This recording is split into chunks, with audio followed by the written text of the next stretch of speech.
Il y a eu l'ordre. Alors c'est Mohamed qui va commencer la soirée.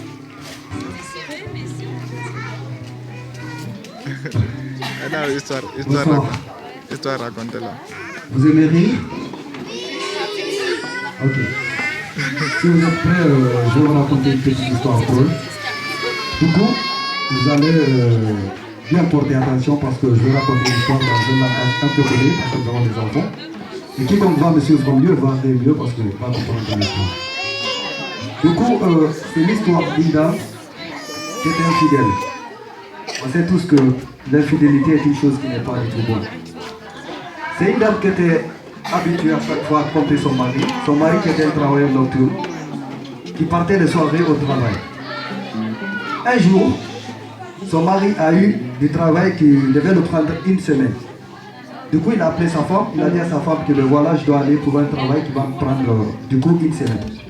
Du coup, ravie, la femme en a profité pour appeler ses amants pour en faire avoir un programme. Elle a invité 3 de ses amants le même jour et la même nuit.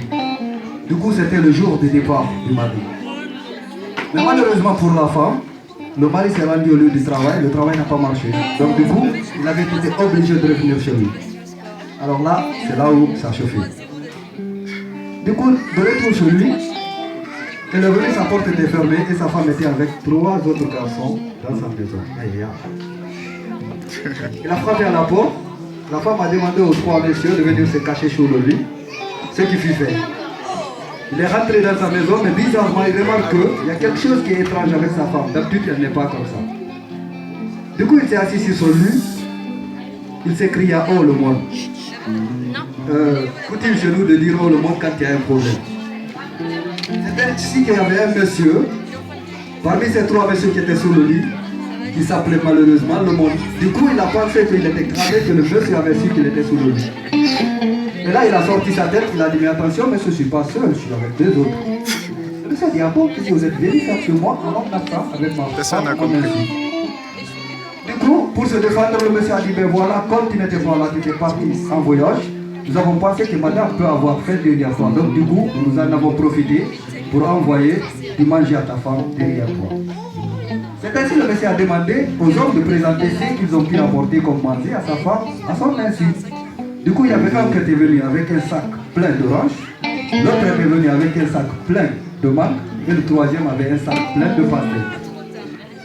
Ainsi, le monsieur dit, bon, comme je suis de retour, c'est très gentil de votre part, mais maintenant, chacun d'entre vous va essayer de manger ce qu'il a apporté à ma femme, parce que sinon là, je vais prendre les dépenses.